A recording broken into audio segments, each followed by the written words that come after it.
Chapter 1.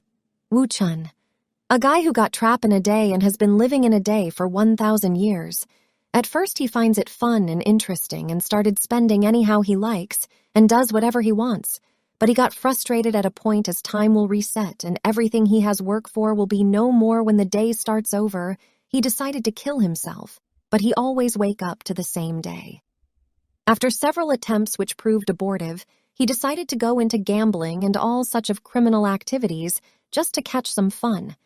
Getting stuck on a day has become a game to him. He worries less about the consequences of his actions as the day would reset and everything would go back to normal.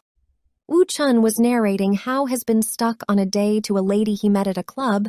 He told her about his ability to understand thousands of languages and how his hacking skills has been the best.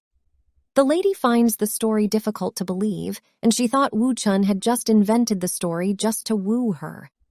Eventually, Chen hit on the lady as a normal way of catching fun because he knows if anything happens between them, it won't matter because the day will reset. The lady saw him as a weird being and chatted with her friend to come to the place so she could help her escape from the situation. Chen told the lady her friend won't come because her ex-boyfriend came back to her and she will stay with him.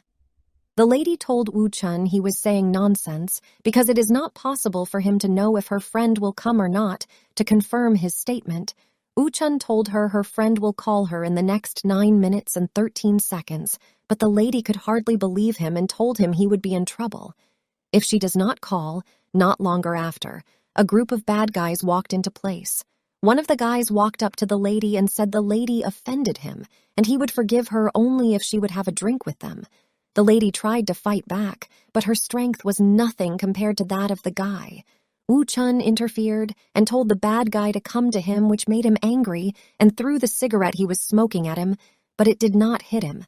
The guy who threw the cigarette tried to give him a punch on the face, but he dodged it. The guy ends up falling on the ground instead of him. Suddenly, the leader of the bad guys entered and asked how dare he touch his man. Chen asked a question. Is this how Zhao taught his younger brother? He didn't ask anyone in particular, but the leader of the bad guys was surprised and asked how he knew his brother Chen put a call through to Zhao and told him his brother is doing some bad stuff. Zhao did not know who he was talking to or how he got his number. He also talked about the May meeting, which Zhao and his gang do attend. Zhao was surprised he also knows about the May meeting. Zhao was told to warn his guys from misbehaving, which he promised to do. Zhao and his team apologize for their actions and promise such won't happen again. They then went their way. The lady was shocked as Chen was different from the kind of guy she used to know. Shortly after, the lady's friend called exactly the time Chen has predicted and gave her the same excuse that her ex-boyfriend came back and she won't be able to come. The lady find it hard to believe Chen asked her to follow him to confirm it truly time reset, or he was lying just trying to woo her. On getting outside, the Chen entered a car, and the lady asked if the car was his. But his answer was that it was someone else's car, and it does not matter if he stole someone else's car, since the car would be back once the time reset again. The lady wanted to follow him, but he rejected her because he doesn't have interest in ladies who use too much makeup, and she was forced to clean it. Chen woke up as usual to live in a reset day as he used to. He thought to himself, "It is another day in which I have been living and the pretty lady is gone. Everything has gone back again." But to his surprise, he saw the lady standing in front of him asking him why time has not been reset. She asked him to explain why the date was 8th of July, 2020, if truly time resets. He was confused and surprised at the same time about why time has not been reset, since he has been living like that over and over again. Chapter 2. Chen was happy he was finally free from the time and space prank. While in the shower, jubilating his freedom, he remembered how the time reset started. He was a host, and he passed a millennium test, so the time reincarnation system started working. Because of the system, his attributes are unique. His strength was 7, speed was 9, his stamina was 8, mental strength was 10158, and his time limit was 365,000. Also, because of the system, he has the ability to speak English L9, French L9. He is also very good at playing piano L9, and also his fighting skill is excellent. He can choose to lock and reset the current time through the system. He was warned to only reset the day once a day to avoid problems, as the time quota will be depleted. Chen was just an ordinary student with no skill before the reincarnation, but now has high-level abilities, and would be able to use his skill now that he understands how the system works, and time is normal. As he came out of the shower, suddenly he heard a loud bang on the door. It was the gang of the person whom he stole his car. He stole Wang's car. Wang is a very famous in the underworld, and he always overcome those above him. His parents were beaten and disabled by social worker hired a third party, and he hacked those people to pieces in his anger, which was why he was sentenced to 3 years imprisonment, and after his release from prison, he started to work in the street and made a name for himself with his high intelligence. Chen stole his car without thinking about the danger because he thought the time will reset, and now he was in panic as the time could not reset and everything has turned back to normal. He has too big issue to settle because he also borrowed Li Gongzi's name a day before. He decided to settle the situation by starting the time over because he now understand how it works and now have control over time. He was living in a time reset before as he could not control it, but he was able to control time for the first time on the 8th of July, 2020, making the time to start from 0:01 a.m., so he would escape before Wang's guys came looking for him. The lady with him was confused and could not get to understand how that happened. He told the lady to dress up so they can leave before the guys come. The lady was disappointed that he was eager to get rid of her and told him if he knew who she was, he would be begging her to save him. And the guy replied her, he does not have any reason to beg her as he knew a woman with a lot of heart who can fix the situation. But the girl could not understand what he meant by that. Chapter 3.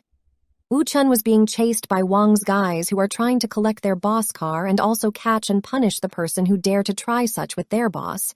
But to him, the whole situation looks interesting, and he finds it fun because he can now control and make use of his skills. While driving and escaping from the guys, he made a call to a lady, CEO Li Ruobing, and told her a traitor is working at her side and will make her lose the bet. CEO Li Ruobing asked who he was and how he get to know about the bet, but he simply told her he have his own source of information and can tell her more about her little brother. He told her to send someone to come and pick him up half an hour at her company entrance to be able to discuss better. While he got engaged in the call, Wang guys were able to surround his car, yet he was calm because of his proficiency in driving. He easily shook them off by drifting and drove very fast to avoid getting caught. After a while, they arrive at the lady house without asking her for her home address. She was surprised and asked how he got to know where she stays, and also asked how he learnt his driving skill. Chen did not reply but soliloquized to himself about how he risked his life to learn driving and also died several times. The lady asked Chen for his contact, but he zoomed off. Without giving her his contact, the lady concluded she would get to him through her friend, as there was no way he could know her house unless he was arranged by her friend. CEO Li Ruobing was a star entrepreneur in Donghai City, but her background is very complicated. She has a little brother known as Young Master Li who can do things at his own will. Chen was taken to CEO Li Ruobing's office and was seen to be a 22-year-old man who graduated from the accountant course of Donghai University. His father's name is Wu Dahai, while his mother's name is Zhang Shu Tuan, and they both run a small restaurant. Based on the information CEO Li Ruobing got about Chen, she also knows he has a little sister in Wuchao High School. Chen was not surprised as he already expected CEO Li Ruobing to find out so much information about him with just a call, since she was known to be an amazing woman. Chen made it known to her that he knows she is worried about the traitor lurking beside her, and he will tell her who the person is if she can pay him a sum of $10 million. CEO Li Ruobing brought out a gun and pointed at him. With how smart she is, a stranger cannot just come into her office and ask her to pay $10 million, and she will just agree to it. She threatened him that he would not leave the office alive without providing an information she is satisfied with. Chen told her he knew that she will actually shoot, and he asked her if it's possible for her to shoot him dead without a bullet. Chapter 4. CEO Li Ruobing was confused about what he said, and then she discovered there was no more bullet magazine in her pistol. She wondered how he removed the bullet since she left her pistol under the table. She started thinking of a possible way that can be done. Chen told her to stop being confused, as he has explained to her before that he was an intelligent businessman and how he removes the magazine, bullet, is part of his intelligence. Chen told CEO Li Ruobing to trust his ability to gather information as he came to her office just to gather money and not to cause any harm. He actually went to CEO Li Ruobing's office with another motive, but he had to play his game well by asking for money in return for information, because he knows CEO Li Ruobing to be a very smart woman and he needed to do something and other to lower her psychological defenses. CEO Li Ruobing asked him to tell her more about the things he knew, which he did by telling her all her background story. CEO Li Ruobing is the eldest daughter of the Li family, but she was treated differently as a girl. She wanted to fight back, to prove to anyone that women can be stronger than men, but despite all that she did, she could not escape the curse of being her brother's shadow. Her mother has always been there for her those times until things change after she divorced her father and left. CEO Li Ruobing's mother started to go out with other men and became a pain in the butt. It got worse to the point that she threatened to kill CEO Li Ruobing if she does not marry Ding Ruilong. Things were not turning out good, and CEO Li Ruobing wanted to run away and resist their marriage by fleeing. But she could not get away because she was always worried about her mother. She had a change of plan. Instead of fleeing, she decided to have 3 fake boyfriends in order to make Ding Ruilong die, but they all end up worse than one another. The first game boyfriend committed suicide, the second was sent to a mental hospital, and the third was framed and imprisoned with a high probability of not getting out for the rest of his life. Ding Ruilong is a very careful person. He was behind everything that happened to the fake boyfriends, and after doing something to them, he would spread the news, so no man would get close to CEO Li Ruobing. CEO Li Ruobing's plans were all abortive, and she needed a way to escape the fate of marriage, so she made a secret bet with Ding Ruilong.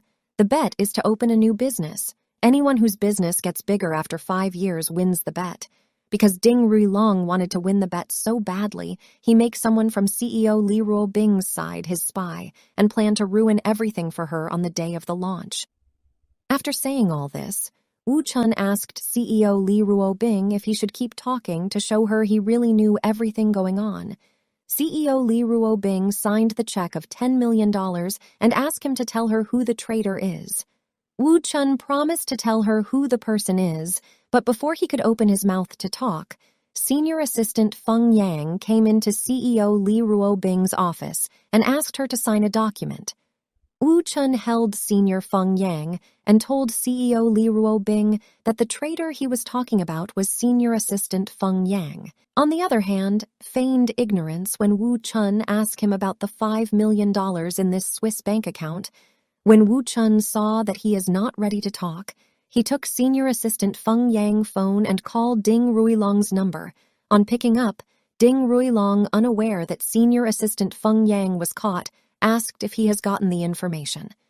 Now that CEO Li Ruobing has seen evidence, she was enraged as Senior Assistant Feng Yang has been with her for so many years, and she never thought Senior Assistant Feng Yang could backstab her for just $5 million. During the time they have spent together, Senior Assistant Feng Yang has made a lot of money, both explicitly and implicitly, which CEO Li Ruobing did not take to heart because of how long they have been. Senior Assistant Feng Yang confessed he made a deal with Ding Ruilong, and he gave him money in return, but he would like to say something which CEO Li Ruobing was not aware of. He told her mother did not want her to marry Ding Ruilong and make her a sacrificial lamb like she was, but she was pressured to do so by her father, CEO Li Ruobing's grandfather. Senior Assistant Feng Yang was immediately countered by Chen, as he told CEO Li Ruobing not to believe what he was saying, as it was Ding Ruilong who asked him to say that because he knows her mother is her weak point. Senior Assistant Feng Yang was asked to the office by CEO Li Ruobing, which surprised Chen because he thought she was going to kill him for betraying her. Senior Assistant Feng Yang would eventually be killed, but not by the CEO herself.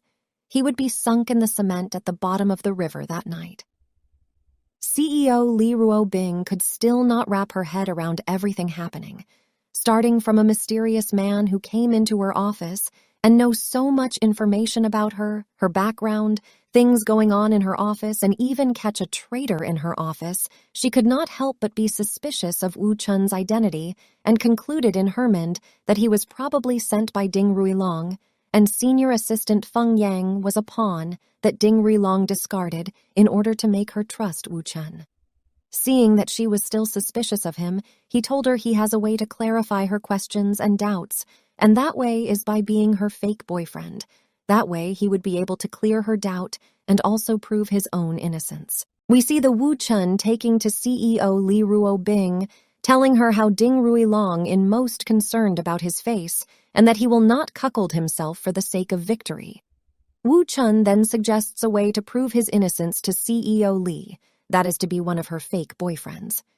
CEO Li had 3 previous fake boyfriends before. All 3 of them were screwed over by Ding Ruilong. The first was suicided, the second one was sent to a mental hospital, while the third one was framed and imprisoned. CEO Li warns Wu Chun about the consequences of being her fake boyfriend, to which he replies that he knows, and that if people want to climb her higher, having a relationship with CEO Li will make life interesting. Li Ruobing immediately raised his gun and pointed it at Wu Chun's forehead and withstood it. Wu Chun kept smiling and calmly looked at Li Ruobing. He is good at observing people, so he can judge in an instant when a person raises aims at him, whether they really wants to shoot. At the moment when Li Ruobing raises her gun, Wu Chun knows that she will not kill someone herself. Seeing such, Li Ruobing say, "I have to admit, you, very special, courageous, and bold, and you are still so young. It would be a pity if you leave this world like this." "You are not afraid?" To which Wu Chun replies, "If you really want to kill someone, you will just call someone in. It is just a joke. Why should I be afraid?" Hearing this, CEO Li withdrew her gun from Wu Chun's head, saying that she likes him. Now, you horny people of the internet, she does not mean it like that. She meant she likes his personality, vibes, boldness, etc. They then go on to take a couple's photo to show off to Ding Ruilong. She took out her mobile phone in her right hand and turned on the selfie. Snapped! The lights flashed and the selfie was completed. Li Ruobing checked his self-portrait with Wu Chun, but his face, color, changed slightly because she saw the photo and found that at the moment of taking pictures, Wu Chun raised 2 fingers. Wu Chun understands what it means to take a photo. With this photo, she will be able to kill 2 birds with 1 stone, the first one being that it will disgust Ding Ruilong, and the second one being to check whether or not Wu Chun is on Ding Ruilong's side or not. Li Ruobing tells Wu Chun that from today onwards, he is her boyfriend and personal assistant while she continues to look at her phone. They then change the subject. CEO Li asks Wu Chun what happened to her brother. East China Sea Crown, Central China Regal, South China Sea Plaza, China's top 3 entertainment clubs, among them East China Sea Crown, is run by Li Ruotai, CEO Li's younger brother. Everyone in East China Sea knows this. East China Sea Crown has crossed the line by involving many top celebrities, rich people, and officials. An investigation began 3 months ago, and from what Wu Chun knows, it is estimated that the network will be closed in another month at most. Hearing this, Li Ruobing shouted, "What did you say?" Wu Chun continues on with his explanation on how this problem is not only her brother's problem, but a problem for the whole Li family. Once the case is closed, Li Ruotai will not only go to prison, but if necessary, the Li family will also cut all ties with Li Ruotai. "This is a very, very big deal. Are you sure your information is correct?" Li Ruobing asks Wu Chun. He just replies that he is not the one she should ask. This implies that she should ask the person involved, in other words, her brother, Li Ruotai. The scene suddenly changes to the East China Sea Crown Entertainment Club. We see the thug Wu Chun encountered in the club in Chapter 2. He looks like he is explaining what went down, and how they miserably failed to catch one person, Wu Chen, with a whole ass gang. Wang Zhuangyuan, Li R Ruo Utai's right-hand man, the one whose car Wu Chen stole, exclaims how Wu Chen do not want to live, as he not only injured Zhao Zi's men, stole his Wang Yuan's car, and borrowed Mr. Li's name. Zhao Guizi, Li Ruotai's left-hand man, the boss of the goons Wu Chen beat up, expresses that it is strange how not only did Wu Chen have his phone number, but that he also knew about the May rally. Mr. Li, the eldest grandson of the Li family, formerly known as Li Ruotai, says that whatever the reason being, they should find him so that he can kill him with his own 2 hands. At that exact moment, as they are discussing about the matter at hand, Li Ruobing walks in. This catches all of them off guard. As they are all smoking, Li Tai tells the other 2 to put out the cigarettes, as Li Bing hates the smell of cigarettes. Li Tai asks his sister for what did she suddenly visit him. Is it an urgent matter? To which Li Bing replies, I am here to introduce you to someone, pointing at Wu Chen, who raises his hand, gesturing hello. Wu Chen then throws Wang Yuan's car keys back to him, telling him that he borrowed his car to play for a bit, and that it is currently parked in the underground parking lot of Fantasy Fashion. Noticing this, the hooligan yells, saying that he is the one who used Mr. Li's name yesterday. Ru Tai, the eldest grandson of the Li family, is the most favored in the family, and is able to use most of the family's power. Compared to Li Ruobing, Li Ruotai is strong, and his strength is not weaker than Ding Ruilong. Li Bing grew up tough. Since she was a child, she spared no efforts on whether to protect or beat her brother. This led to Li Ruotai respecting and fearing his sister. Sis, this boy is... Li Tai hesitantly asks who the person is next to her. What, this kid? This is your brother-in-law. Li Bing berates Li Tai for calling his brother-in-law a boy. Hearing Li Bing call Wu Chen his brother-in-law surprised not only Li Tai but everyone present in that room. Li Tai asks Li Bing if she is play the fake boyfriend trick again, and that the one she picked this time is too ordinary, and if she can give him a reason to be with him. Hearing this, Li Bing starts to think, and the conclusion of her thoughts? Well, it was to play a prank on her brother. She proceeds to act sick and falls into Wu Chen's arms, saying that she hasn't been feeling well as of late, and that it was all Wu Chen's fault. This basically implies that they has segs. They should be sent to horny jail.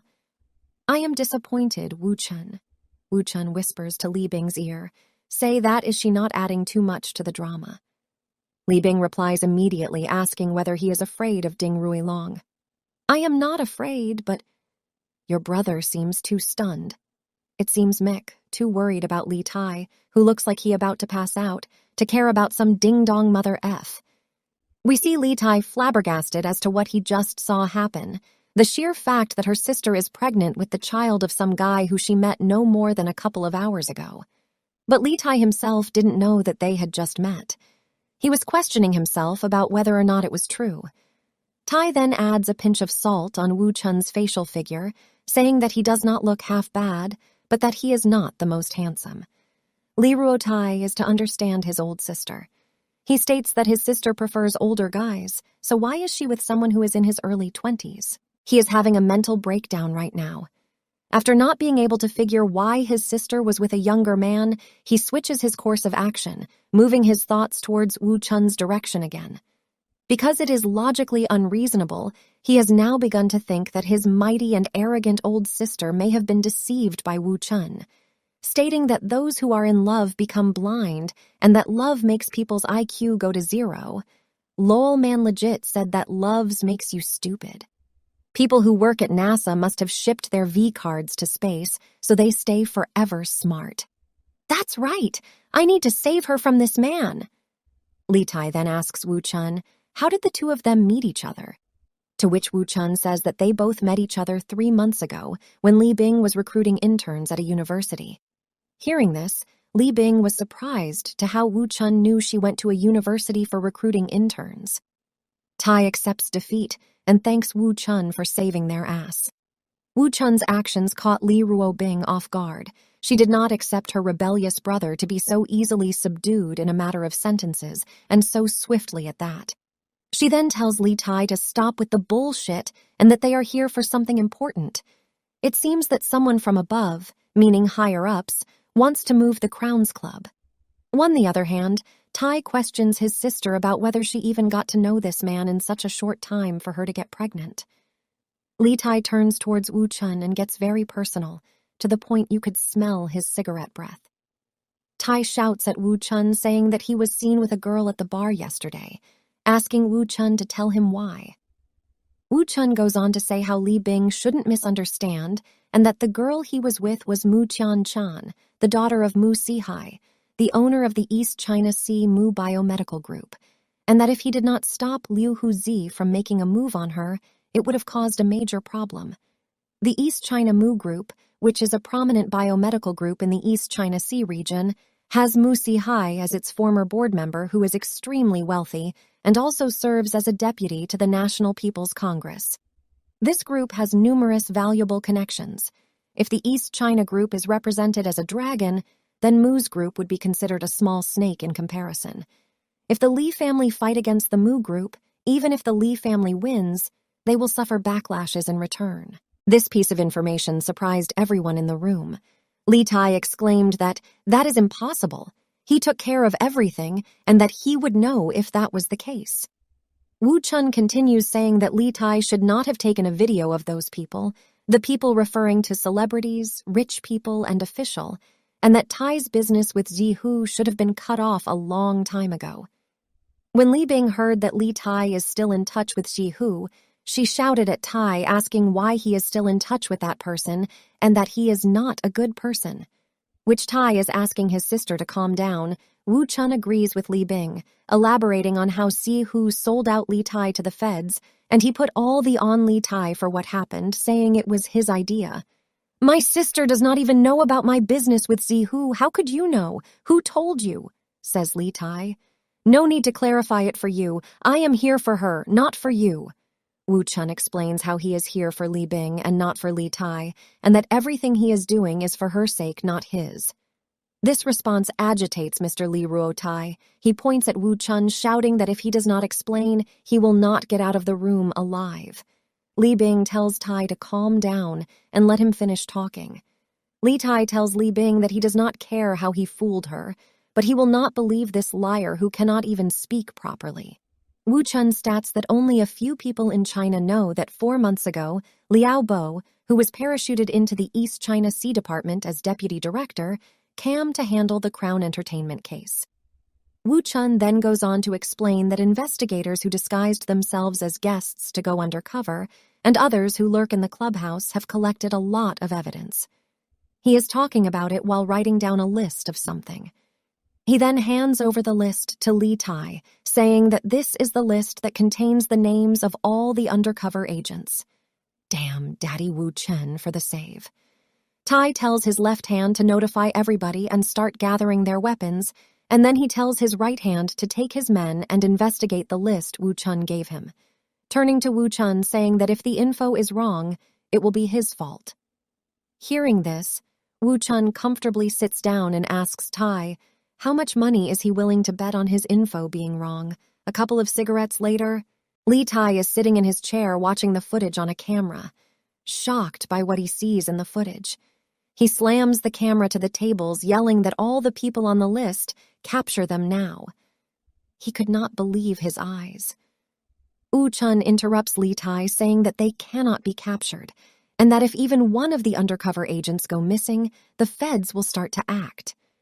They already have more than enough evidence on Li Ruotai, on some casino-related things too. Tai jumps from his chair in rage, slamming his hand on the table, breaking the camera in half, asking what Wu Chun wants him to do then? Wu Chun tells Tai he can proceed and go to jail or go through the whole of this safely. It is his choice on which he wants to end up doing. Tai goes with the second option. To survive safely, he needs to listen to Wu Chun. Wu Chun tells Li Tai to tell his men not to go over there yet. After doing so, Tai asks now what? To which Wu Chun replies with, "Apologize to me and I will fix everything." Wu Chun thought to himself that he should show Li Ruotai some respect, as he is now part of his family now. The word family is quoted because he is just a fake boyfriend. No one but Li Ruobing and Wu Chun know this, though. As Wu Chun is thinking to himself, Li Bing asks Wu Chun what is he doing, and that he should help Li Tai as they are family now. To which Wu Chun replies, saying that Li Tai does not see him as family, so why should Wu Chun treat Li Tai as family? This causes Li Tai to become pale and start to sweat quite a bit. As a last attempt, Li Tai tried to convince Wu Chun that he does see Wu Chun as family. Hearing this, Wu Chun laughs.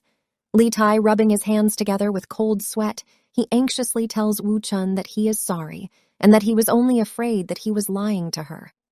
Her being Li Bing. Wu Chun tells Li Tai that he does not believe him, but just for the sake of Li Tai's sister, Li Bing, he will give him an idea. The first thing Li Ruotai must do to safely get out of this mess is that he has to kill Zihu. This is because he knows too much, and that if he is alive, the rest of the plan will not work. Wu Chun then tells Li Tai details on where Zihu often goes, with whom he goes, and for what. Zihu often goes to Villa 17, located in the Lotus Pond Manor, to do drugs with his mistress. As Zihu does drugs, no one would be suspicious of Li Tai if Zihu just suddenly died of an overdose. Li Tai liked what he heard, saying this was a great idea. The second thing that Li Ruotai must do is, now that all the evidence is in the hands of Liao Bo, Li Tai just has to take it from him and destroy it. Then they will be safe. Li Tai say that he will get him, meaning he will go kill Liao Bo. This pisses off Wu Chun, to which he then shouts at Li Tai, "Are you crazy? He is too big of a figure for you to just get him." Wu Chun then mentions another address, Willow Street, 2nd Avenue, Unit 3, room number 501, under the master bedroom closet. There is a hidden safe. The password for the safe is 571564. All the evidence is placed inside there. Because the takedown of the East China Sea Crown is a secret mission in order to prevent leaks, this is the only copy of evidence they have. So, if someone just steals it and destroys it, the feds go back to square one with no evidence of anything. Li Tai is surprised by the amount of detail, and that Wu Chun even knows the password at that. The third thing, Li Ruotai must tell the old man about this matter, especially about the business with Zihu, and that he must explain it clearly. After all, it is the Wei family that they are talking about. He continues to talk about the two families as he plays with a lighter in his hand. The Li family and the Wei family have been hostile to one another for many years, and both sides were once in a full-scale war. This caused many people from both sides to end up in prison. The Li family wanted to join forces with the Ding family because the Wei family has always had the upper hand. This explains why Ding Ruilong pursues after Li Ruobing. Due to the mess that Li Tai has created, the Wei family has seized the opportunity. They want to take advantage of the situation to fight the Li family. So when the trouble is solved, there is going to be a lot of things to deal with. The old man must know of this. Old man refers to the Li family head, Li Ruotai's grandfather. Li Tai obeys, saying that he will talk to him. The cherry on top, Wu Chun casually tells Li Tai to set fire to the Crown Club as he lights up a lighter. Li Tai is shocked. Wu Chun then elaborates that they just have to set a little fire, preferably one that appears on the news, so that Li Tai can justify shutting down and redecorating without anyone suspecting you of anything. If Li Ruotai is capable of doing these 4 things, he is guaranteed to be okay. As soon as Wu Chun finishes explaining, Li Bing grabs Li Tai by the ear, asking him if he understood what Wu Chun just told him. A pained Li Tai quickly said yes, and that she should not worry. When Li Bing let go of Li Tai's ear, his phone buzzed and he got a call from someone. He asks the person on the other side of the call how much did he lose, to which he replies, 2 billion. Hearing this, Li Tai tells him that he will be right there. He turns towards Li Bing, telling her that she should wait here for him as something happened in the casino. Wu Chun casually throws some names, asking if it is Shen Guangjun, the owner of the Fusheng Aluminum. This startled Li Tai. Of course, Wu Chun knows. The scene then changes to the Sea Crown Casino, where we see people gambling and beautiful girls in bunny suits. East Shun Guangjun arrived in East China Sea Crown yesterday and purposefully cleared the gambling experts from the city of Macau, in the special administrative region, intending to snow the previous shame. Snow the previous shame means to bury or hide it. Wu Chun says, "You are screwed. Who you are does not matter here. This is a casino." Li Tai and Zi Hu's business, to put it bluntly, is to rely on Li Tai's contacts to cheat some not-so-powerful mob to steal the crown gambling money. The casino works like that. They let you win, and then take it all from you like you came in broke. Shun Guangjun lost several $100 million here, leading to the company's cash flow being cut off. In order to solve this issue of capital, Shun Guangjun raised money from around, and in the process, he found that many rich people like him have lost money. Shun Guangjun told the matter to the Li family's arch-rival. The Wei family and the Wei family, in the process of investigation, found out about your secretly filmed tape. So the Wei family seized the opportunity and united the others, ready to use that to bring down the Li family. Under normal circumstances, Shun Guangjun, or whatever his name is, would not even dare to look at this place. Yet today, he came here with a gambling expert to smash the venue. After all, he himself alone cannot mess with the Li family. But now that the Li family is at a disadvantage and that Li Tai is finished, he does not care and dares to. Li Tai, slowly filling his rage meter up, says that Shun Guangjun dares to mess with him, so he will not live for long. Wu Chun tells him to calm his ass down. The scene changes to the table in which Shun Guangjun, Fu Sheng Aluminum's boss, is standing beside the gambling expert he brought with him. And it seems they won yet another game. Shun Guangjun quickly hugs the chips to his side, shouting and laughing that he is rich. "Welcome to Flag 101, where we teach you how to spot red flags and death flags. For a quick warm-up, can you spot where the flag had risen in the previous passage?" That's right. When Shun Guangjun declared that he was rich, he rose 2 types of flags there, a death flag and broke flag, both of which are self-explanatory. That's it for today's Flag 101 class. See you next time. Li Tai is seen approaching the table with Wu Chenna and Li Bing right behind him. He calls out to Shun Guangjun, telling him that he got quite the good hand today. Shun Guangjun, hearing this, goes on to brag about how he was this and that. Another flag rose at that same moment. Li Tai tells Shun Guangjun that the Li family can still afford to lose little money. Man shut down Shun Guangjun's celebration in an instant, calling all his winnings up till now small.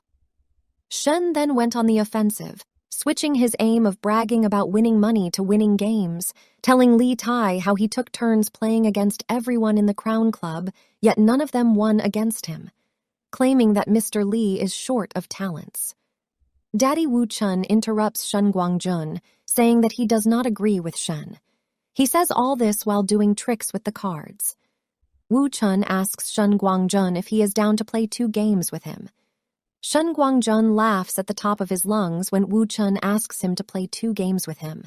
He turns to Li Tai, asking him how is a youngster and is he not being too modest.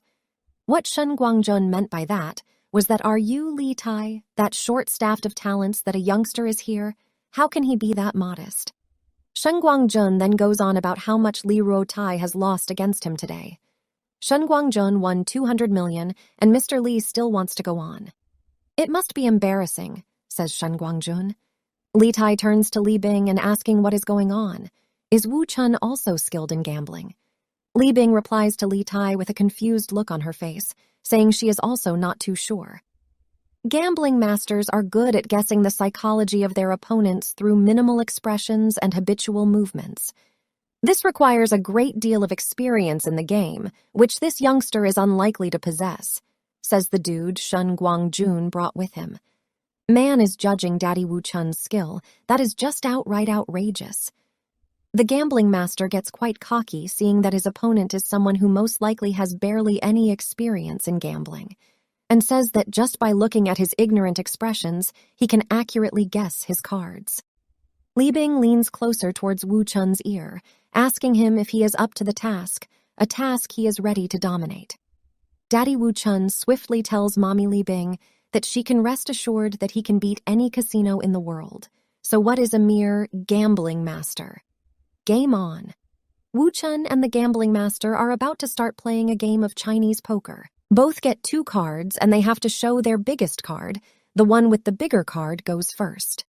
The gambling master is observing Wu Chun and his habits and sees that he does not look at his cards, then questions if that is a playing habit. Wu Chun just picks one of the 2 cards and turns it over without looking, implying that this is his biggest card. The card he picked was an ace of spades, the biggest card in cards. Seeing this, the gambling master says that he has the bigger hand and can start first. 2,000, that is how much Wu Chun's first bet is. The gambling master calls, meaning that he is following Wu Chun's bet and will also bet 2,000. The gambling master folds the first 2 rounds. The dealer asks for the next bets. Wu Chun plays big and goes for 500,000. The dealer asks the gambler folds round 4. The gambler folds round 8. Wu Chun bets 500,000 again. The gambler folds round 15. Wu Chun folds round 21. Wu Chun bets 500,000, the gambler calls. Wu Chun says he wins once again. Li Tai tells Shen Guangjun that the person he has hired has run out of luck, to which Shen Guangjun replies that Boss Li will have a lucky break. Brat, you think that victory is at hand, but unbeknownst to you, you have already been caught in the trap, is what Shen Guangjun is thinking internally. Flashback to Shen Guangjun and the gambler before they entered the Sea Crown Club. The gambler tells Shen Guangjun how he has a habit of intentionally folding for the couple of games to closely observe his opponent's habits, analyzing their way of thinking, and then incentivizing them, incentivizing mean to encourage, so he then encourages them to play more thinking they are winning easily. Shen Guangjun tells the gambler when in the casino, everything is up to him. Back to the game at hand. Shen Guangjun is telling himself how Li Ruotai has already lost 200 million and how refusing to keep playing would be difficult. And in any case, if Wu Chun's chips were not enough, the casino can add more. Round 30, dealer calls next bet. Wu Chun's hand, ace of hearts, 6 of clubs, 7 of clubs, 3 of spades faced down. Wu Chun bets 1 million chips. He bet directly without even looking at his cards. Seeing this, the gambler presumed that he completely trusts his luck. The gambler calls. Looking at his hand, he has a king of hears, and the other is unknown. The gambler says that Wu Chun has a very bad hand, while he has a pair of kings. He is sure to win. The gambler's hand, king of spades, 10 of spades, 6 of hearts, 4 of diamonds faced down. Seeing the third king, the gambler goes all in. Just by looking at the cards, Wu Chun has a better chance of winning. But he did not look at the bottom card, so the results are uncertain. Wu Chun does something with his cards and says that he is also going all in. Hearing this, the gambler's greed kicks in, saying that there is little money on the table. Why not add another 100 million? Wu Chun, being the Chad he is, says that 100 million is too low of a thriller. Why not do 200 million instead? You can see Mommy Li Bing sweating in the background as Wu Chun says such. Li Tai calls 2 waitresses to bring in the extra 200 million. Wu Chun raises the bet by 100 million. Based on the gambler's observation, Wu Chun is only pointing his fingers to the hidden card. Then it is a really important one. In other words, there is a high possibility that his card is an ace. The gambler folds, revealing his faced-down card, a king of hearts, telling Wu Chun that he is too eager and that if he followed his advice and bet 50 million, he would have won 50 million more. Li Bing then asks Wu Chun if his bottom card was an ace, the card needed to win, to which Wu Chun replies that it is not, and his actual bottom card was a 2 of hearts. Seeing this, the gambler rages, saying that Wu Chun tricked him. Wu Chun laughs, saying that it's the gambler who did not dare to keep up with what he was doing, so it is not Wu Chun's fault. The gambler then adjusts his glasses, lenses turn blinding white, indicating that Wu Chun activated his trap card. He tells himself that Wu Chun should not be smug yet, now that he has grasped yet another of his habits. Round 31, the gambler's hand, 3 of spades, 6 of spades, 9 of hearts, 7 of diamonds face down. Wu Chen's hand, 3 of hearts, 6 of clubs, 6 of clubs, 7 of spades face down. The gambler checks his face down card. It is a 9 of diamonds. They both has similar hands, so unless Wu Chen's hidden card is a 9 of spades, he cannot win against the gambler. The chance that all 4 9s are out on the table in a single game is quite low. The gambler nods his head to Shen Guangjun, indicating that it's time to reel in the fish. This is a good hand for both you and me. How about we play a hand to determine the winner, says the gambler to Wu Chen. The gambler bets 200 million, so all in. Wu Chen is interested, so he calls.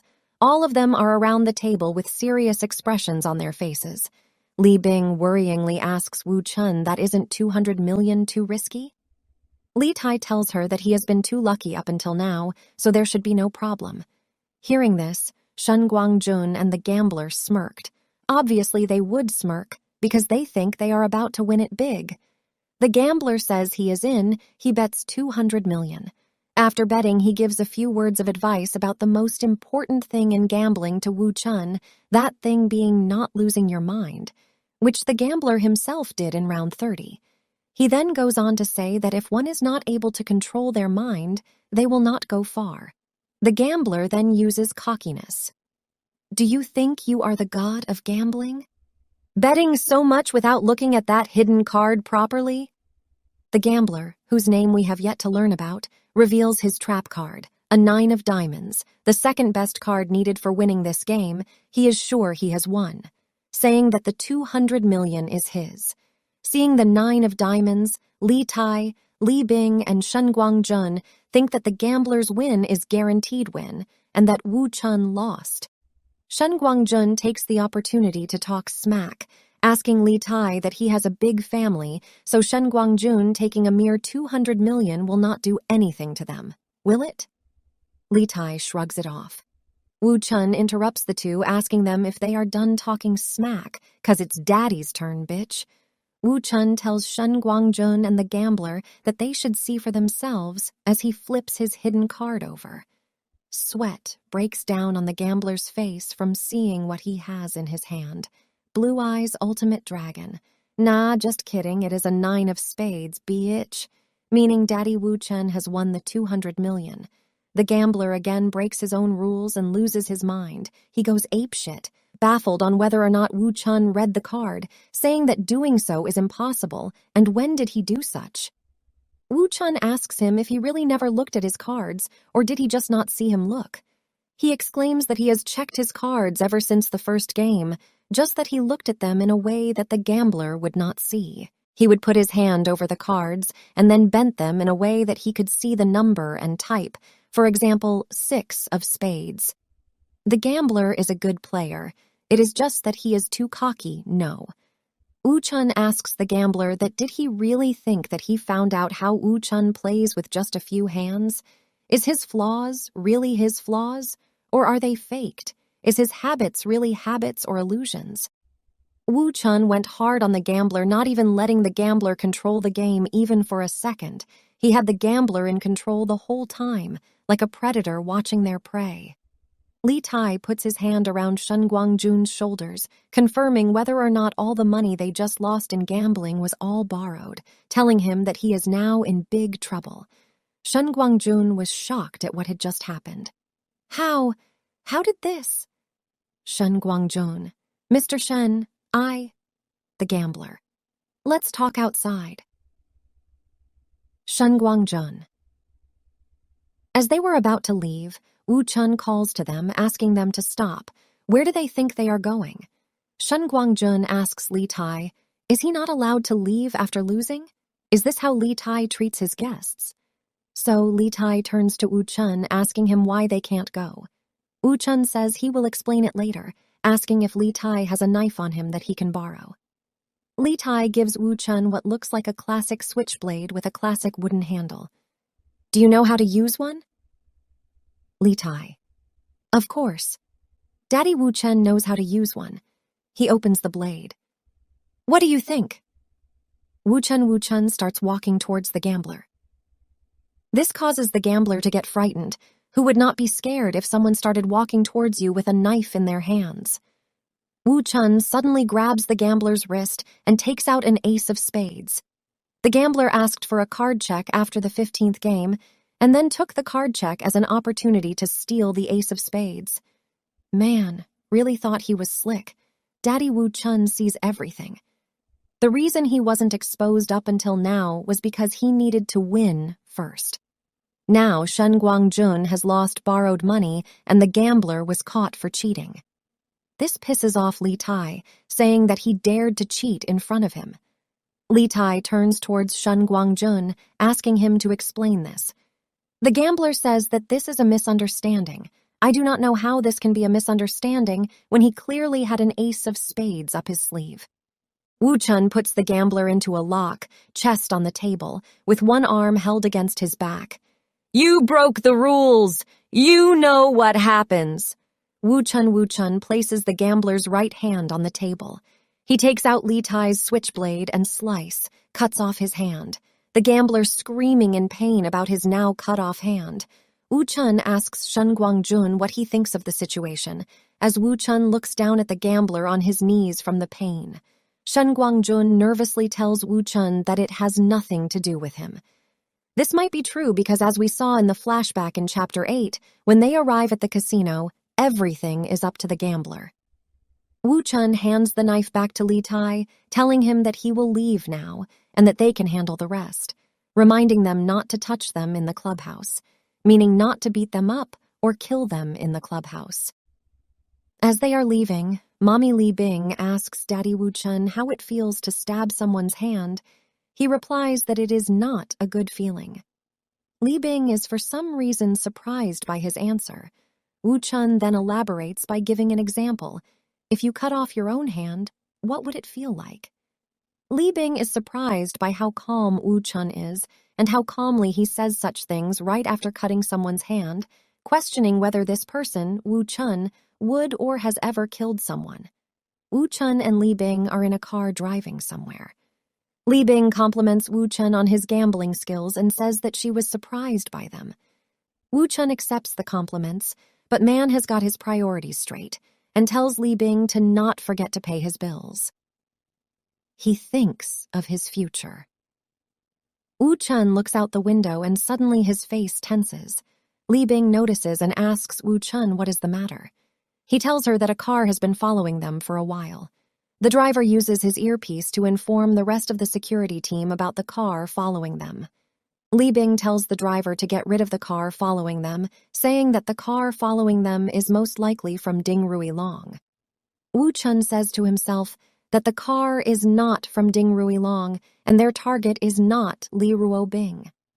Wu Chen places his hand over hers and tells Li Bing to not be afraid. Wu Chen will take care of it. Li Bing tells herself that he is using this as an opportunity to flirt. She even admits that it was a good attempt. She brushes it off, saying Li Bing is most likely hungry. Speaking of which, today's video is sponsored by Snickers. You're not you when you're hungry, nah, just kidding. But would it not be cool it was? Li Bing says that she will reward Wu Chen with some good food for what he did today. She ain't about peaches, she talking about beef. Dirty-minded people. The scene then changes to Wu Chen and Li Bing inside a restaurant. Wu Chen asks Li Bing that she knows a lot of people here. Is she not afraid that they will think of him as a competitor for her peaches? She tells him that she just wants more people to know about him. As the two are talking, Mr. Han De Li, chairman of the Longcheng Innovation Group, walks up to them, saying hello to Li Bing, and asks her if she is eating here too. Li Bing tells him that Wu Chen wanted to eat Cantonese food, so she brought him here. She then introduces Mr. Han to Wu Chen.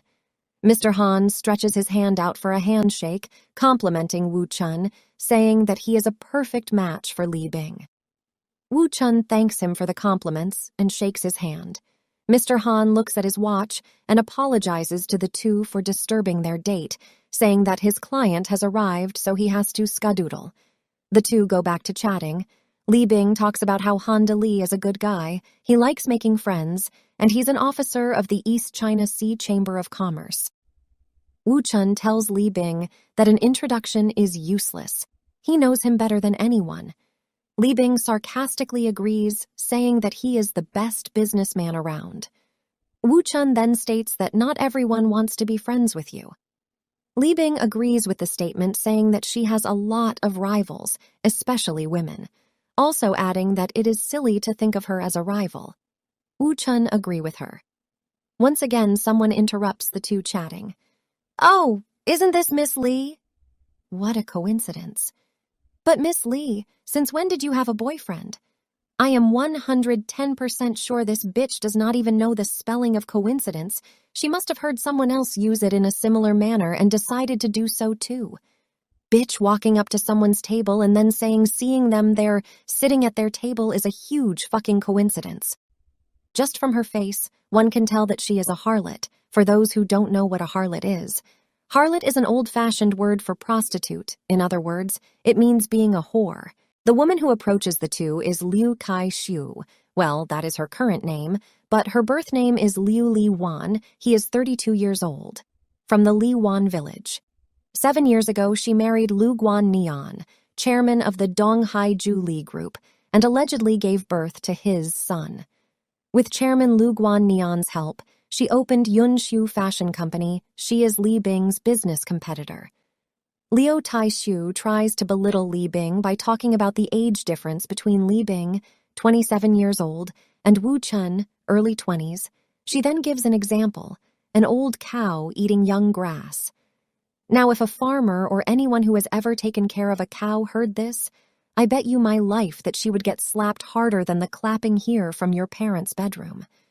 No one cares if an old cow eats young grass, or if a young cow eats old grass. Same shit.